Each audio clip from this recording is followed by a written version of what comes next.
After a season full of thrilling gameplay and some spectacular performances, we have a lot to talk about. This is SiAtCenter. Let's go!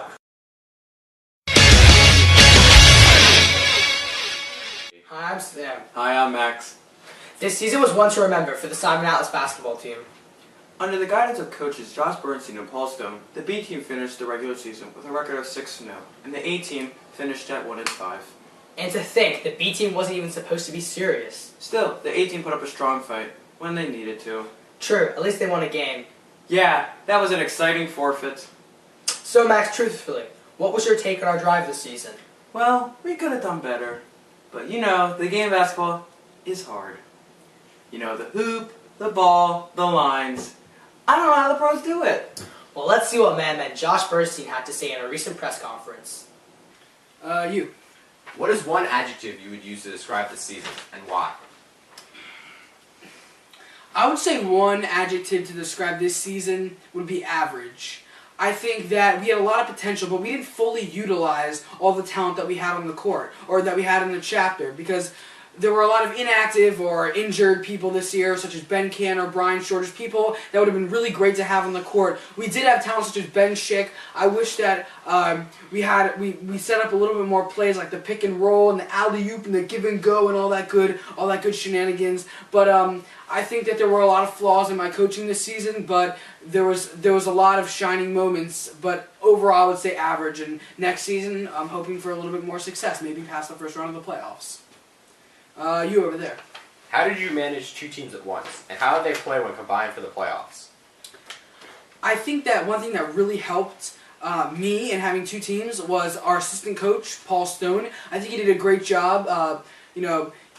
They had a really good record playing against B teams. I know it's a different division, but they played really well for the start. They may not have had the most talent, but they really showed a certain amount of spirit and heart on the court that really showed on the court. BK and Paul, I think those shining stars on that team, and I think the A team could have done better in the playoffs, and I was hoping for a little bit more success for the B team in the playoffs. But overall, I'm really happy that I had Paul Stone alongside me, and he really helped me. You. What's your take on the B team having a much better record than the A team? So as I sort of hinted at earlier, the B team did play easier teams. That's just a fact. They played against other B teams, so it was a different division or different conference. But they did a really, really good job. BK and Paul Stone, as I said, they stepped up. But in regards to the A team, I think that we played some really hard teams, such as Lantos A, AZAA, Melech A. I mean, those are extremely top-notch teams, and I think that next year we have the potential to beat them. We have a lot of, hopefully we can recruit a lot of good athletes. Obviously, we're not going to bring in any ringers. But I think we have potential for next season, and we just played a lot of tough teams this season. You over there. Do you think the B team's success will carry on to next year, or will next year the A team be the best? I think that there will be success for both teams next year. Even if I'm not the coach next year, hopefully I can play a big role in helping out this team, helping out both the A team and the B team. I think the B team will continue to be successful with BK and Paul. They're committed to the B team, and I think that's really great. They're two extremely good basketball players that have done so much for the B team. For the A team, I hope that we can improve, go further in the playoffs and perform a little bit better in the clutch. You? Who were your three key players this season? I think that one great player this season for the A team was Ben Schick, and he was just really instrumental for the A team's success this year. He had a great ability to penetrate the lane, shoot the jumper, just all around extremely developed good basketball player that really helped the A team this year. For the B team, I think you would have to say BK and Paul, just really good leaders for the B team, just gave them so much spirit and also provided a lot of talent for that team that led to the B team's success. You. Do you feel like the team lacks size with you coaching on the sidelines? Haha, yeah, funny fat joke. Funny fat joke. But in all seriousness, I think yes, and like not in like the fat way. Like I get it, yeah. Like I'm slightly chubby, like, but like in all seriousness, we did have good size. You know, Max Albert is pretty tall. Harris Block pretty big. Both guys that could really post up really well. But I think having another guy maybe in like a second lineup for the A team, that would have been good if maybe I could give a little bit of inside presence. But I think it was more important that I was on the sideline coaching the team, so we could give a good strategy that would help out the team. You. Do you think the A team would have done better had Elliott tried to take over the coaching job like he did with AZAA football? I don't believe so. I think that I did a good job in general. I know that we only got to the first round of the playoffs, but I think that it is the Olive's job to take over AZAA, and I don't think that it's the advisor's responsibility to lead this team to success. Whether he would lead them to success or lead them to failure, I do not believe that it is his responsibility, and I think we did fine without him. You. What do you think of the next steps that need to be taken so that SiAT Sports makes it past the first round of the playoffs? As I said earlier, it's getting kids that don't come to as many AZAA events that are really good at basketball just to play for us. I mean, I know that we have a lot of talent that don't come every game, but if we get them active, if we get them to come to different sporting events, then we should have success in the near future. Ben Schick's leaving, and that's not good. But we hopefully the sophomores and juniors can step up next year and lead the A team and the B team to success. Isn't Josh just riveting to listen to? I agree he is, but sometimes you just have to trust the players. Exactly. And even though the coach runs the team, the players are just as important. This season, one player truly stood out from the rest. Senior Benjamin Schick was the highest scorer of the season for Team A. Our own statistician, Jared Shapiro, was able to spend some time with Schick and run some numbers. Let's take a look. Today on Sports Science, we're going to look at AZAA star Benjamin Schick, who's often compared to Allen Iverson. Schick has the quickness and agility of a guard. In a flat-out sprint, he's faster than NBA All-Stars Chris Paul and Darren Williams. In addition to speed, Schick finishes strong when driving on the hoop. When driving, Ben's vertical leap is a massive 39 inches. Not only that, but Schick's ability to move quickly with the ball excels his game. When tested on his speed of dribble, Schick was able to make 14 quick dribbles to the ground in less than 2 seconds. This is because when Ben is dribbling, thousands of nerve endings in his fingertips, called mechanoreceptors, send electrical impulses through his nervous system at 134 miles per hour. Ben's speed, strength, and reaction time all account for his stellar play. With Sports Science, I'm Jared Shapiro. Now down to Harris Block with Mr. Schick. Hello? Oh, thanks, Jared. I'm here with star player Benjamin Carey Schick after an intense training regimen. So, Ben, what do you think of the season? Well, I think every time we stepped out on the court, SiAtCenter just wanted to go out, pull down a win for SiAT, and I think we went out there and showed a lot of fire, showed a lot of intensity, and to be honest, I couldn't be prouder of the guys. So what are your feelings on the A team's losing record this season? Well, you always go out there and you want to win, you want to pull down the W, but sometimes it doesn't work out. You always go out there and you want to give it your best. I think we showed a lot of fire. Played with a lot of intensity out there. Always wanted to do our best, and to tell you the truth, I couldn't be prouder of the guys. The one thing I really loved about your play this year was your consistency. You averaged about 3 turnovers per game in both basketball and football. How is this consistency kept up? Well, every time you step out on the court or the field, you want to be consistent, and you want to go out there with a lot of fire, and you want to go out and just show your best stuff, give it your all for SiAT, pull down a W, and to be honest, I think all around we showed a lot of intensity.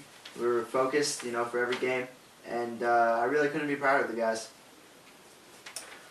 Yeah, I mean, maybe SiAt will actually score more touchdowns and interceptions and safeties this season. Do you plan on bringing your b-ball skills to the Colgate varsity team this fall?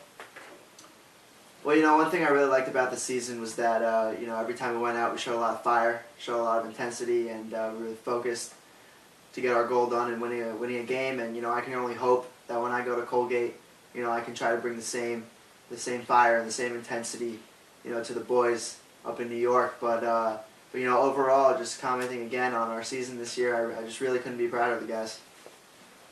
Yeah, I mean, going off, being proud of the guys, who do you feel you worked best with?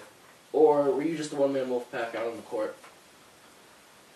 Well, I think every time you step out, everyone's a little bit of a one-man wolf pack. But every time we went out, we tried to bring the wolf pack together and work as a team. And we tried to be a well-oiled machine, just like the San Antonio Spurs, and go out there and do our stuff and have fun and pull down a W with a lot of fire and a lot of intensity. And to be honest, the way that we worked this season, I really couldn't be prouder of the guys. So what was your take on how the playoff panned out this season? Playoffs are always exciting. We played a good team in Max Cowan that we lost to by 1 during the regular season, or might have been a couple points. And we went out there, just gave it our all. Showed a lot of fire and a lot of focus. And we didn't pull down the W, but I had just as much fun doing it, and everyone went out there with the desire to win, and I just couldn't be proud of the effort we put out there in that game. Well, that's all the time we have here today. But Ben, thank you for taking the time out of your schedule to come talk about your amazing play this season. Back to you, Max and Zach. Thanks, Harris. I was amazed at the amount of thought and variety Ben put into his responses, weren't you? Oh, yes. He really has a way with words. But like he said, he's in a one-man wolf pack. Yeah, it's really the team who went out there and played. Here's some clips from this season's play, featuring commentary from our own Daniel Kessler. Here's Brandon Myers to the tip-off. Look at those moves by Ziggy. He dishes it to Paul Stone. Paul Stone with the shot. A clean steal by Ziggy, and now it's 2-on-1. Just stopped short. Max Alpert now has possession of the ball in his trap, but he manages to get out. Wow, I think we're getting better compared to last year. Yeah, it really helps that John's not on the team anymore. I agree. He kept thinking that he could pass it to my feet and I could play better. I wonder why. Well, to prove that we are improving, Jared threw together some more numbers on the team as a whole. Numbers, decimals, and even fractions played a part in this AZAA season for SiAt.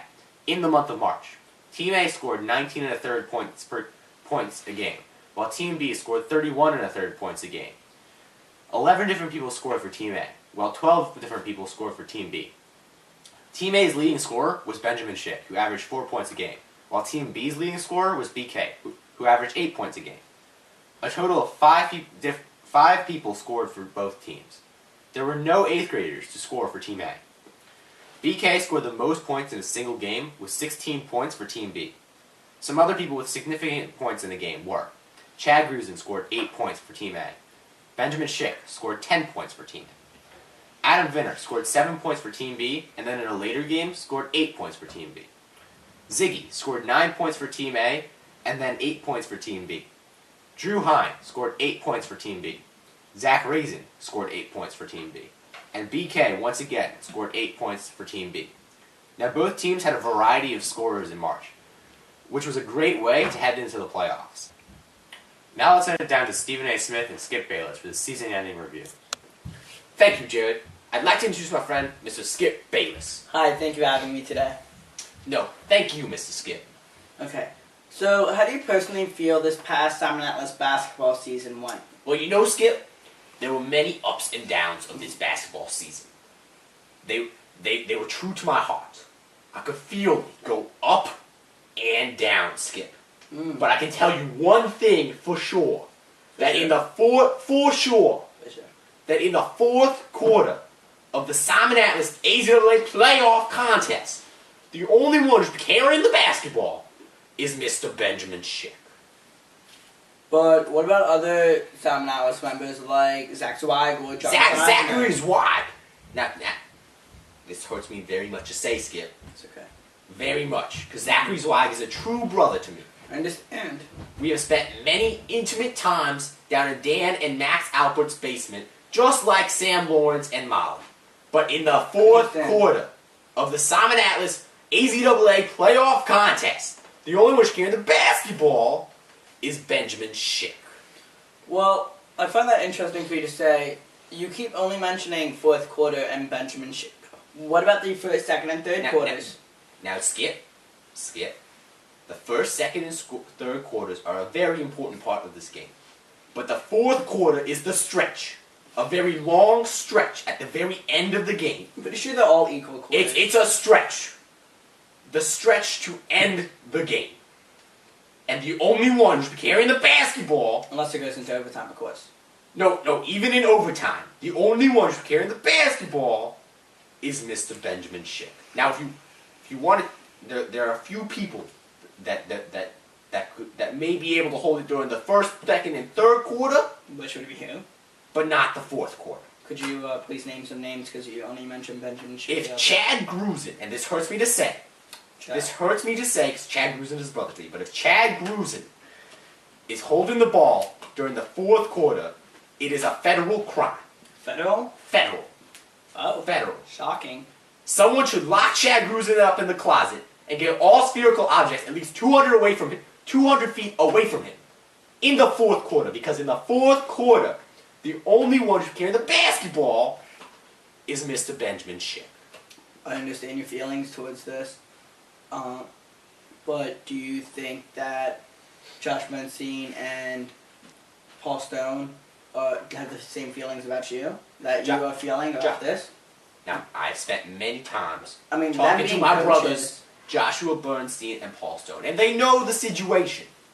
The situation is that Benjamin Schick... Situation or situation? Not only Situation. Okay. That Benjamin Schick should be the only one carrying the basketball in the fourth quarter. Okay. But the first and second quarters. I've discussed this, Skip.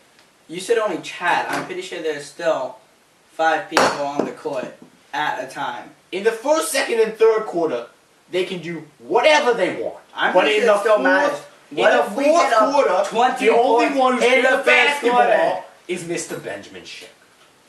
I don't know what we'll do in the fourth quarter next season then. It should be fine. We have a lot of promising underclassmen. Well, why thank you, Sam. Sure. I was definitely thinking of you when I said that. And you know, as underclassmen, gave a preview of our talents in the playoffs. Even though we lost in the first round to Max Cowan, we still put up a strong fight. I guess Schick just didn't have the ball in his hand in the fourth quarter. Still, we worked together as a team and put together a huge effort in a strong season. For the B team, hopefully, this is a sign for years to come. And for the A team, well, you know what they say, next year in Jerusalem. Well, thanks for tuning in, and we'll see you next time on SiAtCenter. Bye! Stay classy, SiAt.